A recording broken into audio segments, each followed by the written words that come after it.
What up, peeps? Tony Baker here, back for another movie review. This time I'm reviewing Sicario 2. It's the sequel to the 2015 film that it kind of crept up on everybody. You know what I'm saying? It's kind of a low-key film, and I really enjoyed it. It starred Emily Blunt, Benicio del Toro, and Josh Brolin. I really enjoyed it. I'm all for the cartel thrillers. I like crime, drama, thrillers. This is my joint right here. And I really enjoyed the first one. Saw it at the movies twice. It's written by Taylor Sheridan, who to me has really been doing a good job.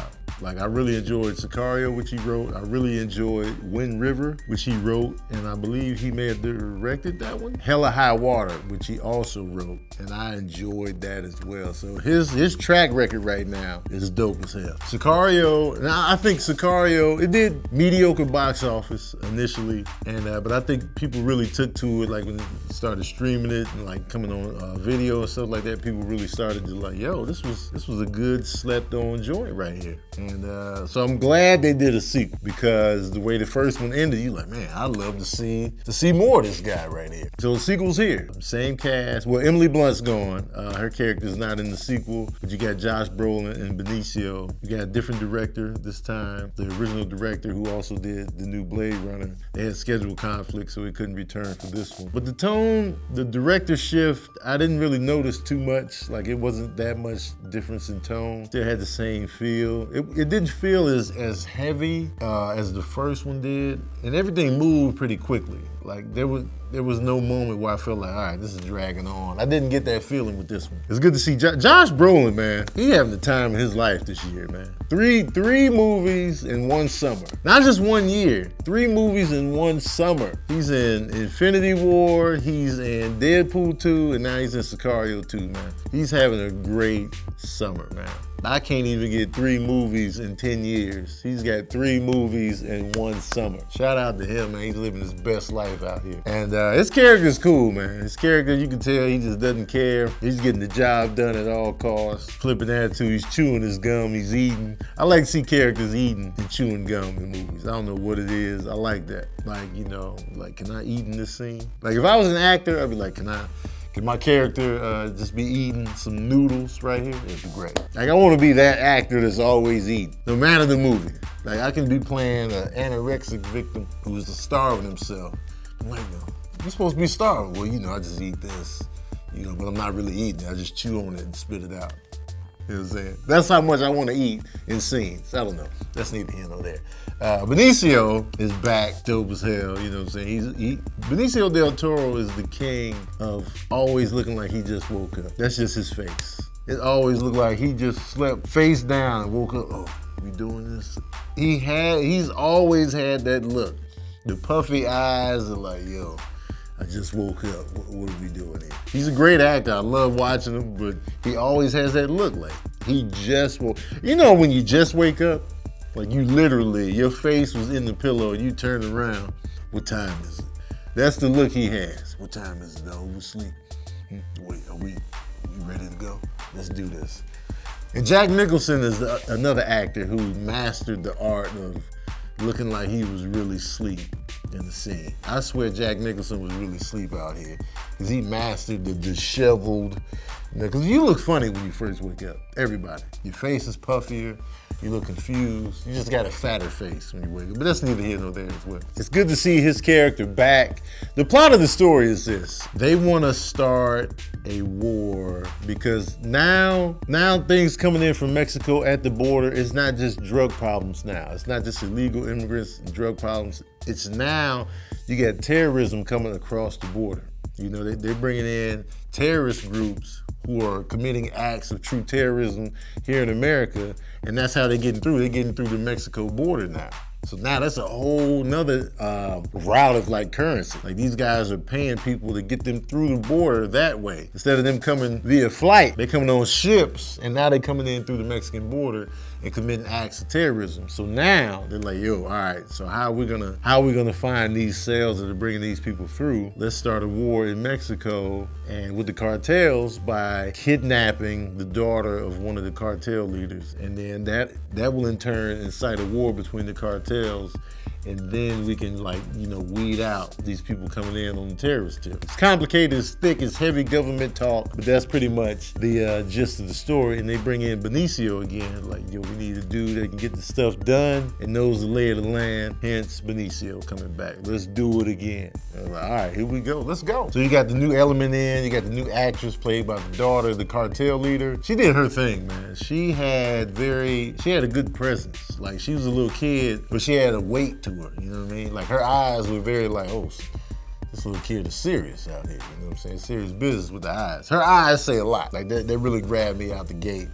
And, the connection with her and Benicio was like a nice little piece to the story. And they also got a side story. I don't know if you saw the first Sicario. There was a side story, a guy who was like Mexican police, and you just followed him kind of throughout the movie to see where he ended up. They show him with his family, he's real close with his son, and you see how he ended up. They had that similar type of storyline with this kid who wanted to become he just wanted to work for these, not necessarily cartels, but he wanted to work for the people smuggling people across the border. So you see why he wanted to do it and how he ended up and how he ties into the overall picture of the story. It's complicated, but that's what it is. The action in the second one, I feel like it was a little less than the first one. I feel like the first one had a little bit more action to it. The second one was less action. It still moved at a fast pace, but I feel like there was like one or two scenes we were like, oh man, we could have had one more action scene. So they kind of cut back on the shootouts and stuff like that. But the shootouts were still good, a lot of tension, edge of your seat action going on, and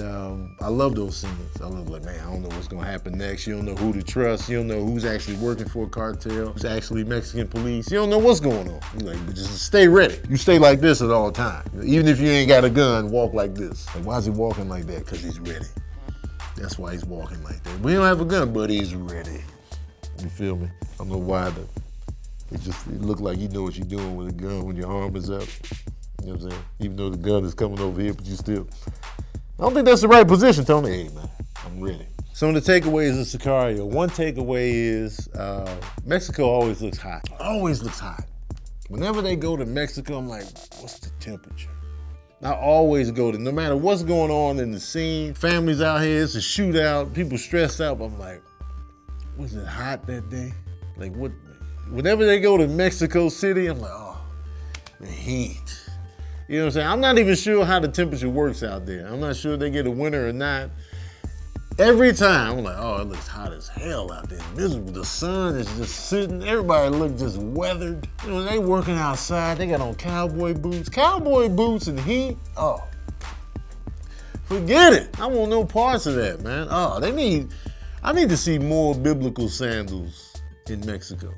You know what I'm saying? Like, they always get the cowboy boots on. Like, how does your feet sweating in there? They hard bottoms? Oh man, you need a sandal. Another takeaway is it propaganda? You know what I'm saying? Have they been watching CNN and be like, yo, let's put this into the movie? Like terrorists coming across the border? Because we're always talking about the border. Let's throw in an extra element too. Let's talk about two things at once. Terrorism and illegal border crossing. Let's lump it all together and let's have a CNN debate. So you definitely get that feel of in the now. You know what I'm saying? Like these are current topics right here. So when they were writing the script, like man, they were watching CNN or they were writing the script. Like, oh man, that's going. You know what we can put in here? Terrorism coming across the border. Yeah, let's put that in there. You can tell that's what happened. You could feel it. My beef with the second one is really my only beef. This movie didn't feel like a money grab, but I can tell that they were like, yo, man, we can keep this going as a series, you know what I'm saying? I'm here for it. But I didn't like how this movie ended. Like, without giving anything away, of course, I just wasn't satisfied with the ending. Like the first one had a great ending for me. Like the way it ended, it was kind of like a little flip, a little surprise, like, oh, the whole time. It was like that, and everything made sense. I was like, all right, I get it. I felt fulfilled when it went off. When this second Sicario ended, we were sitting there. Me and my girl, we were just sitting there for a second, like, it was one of those instances where you hear the music getting real loud, and it's like, please don't show directed by so-and-so. It's like, don't go off like this. That was, we were nervous, like please. Cause there was one time they went to black and I was like, is that the, oh, and then it came back on. I was like, all right, whew. I thought it was over. So we were like, yeah. And then it did it again, this time, credits. Oh man, sometimes you deflate when you see that directed by pop up. Cause you're like, no, I'm confused. I have questions, sir, madam, anybody involved in the film is listening. We have questions. So it definitely ended on that note. I hate having questions after the movie is over. Yeah, it's kind of cool to discover, so that's why I don't like getting my info like that. I like to get that from actually watching the movie that one time. I'm like, that's why you did, okay, yeah. I don't want to have a meeting outside of the movie theater like, so why did the dude, I didn't even, so you saying, I don't want to do that. I don't mind being the guy giving the answers to the questions. I don't want to be the one with the question. And that's how I felt when I left the movie. But then later on, when I was doing dishes, I was like, you know what? I like that movie. I still got questions that haven't really been answered, but I still liked it overall. You know what I'm saying? Was it better than the first one? Nah, but it's like slight. It's a slight, like, I like the first one better because it was better wrapped up and it made more sense in the end. This was my only real complaint was I had questions. But forget all that. Y'all want to know the smooth jazz review of Sicario 2. Bars, I just rhyme right there. Well, here it is. Oh, yeah. I'm giving Sicario 2 3.5 saxophones out of 5. Now when I turn around, we're gonna pan over to Mexico City. It's gonna be hot as hell. All right, peeps, that's my review of Sicario 2, bars.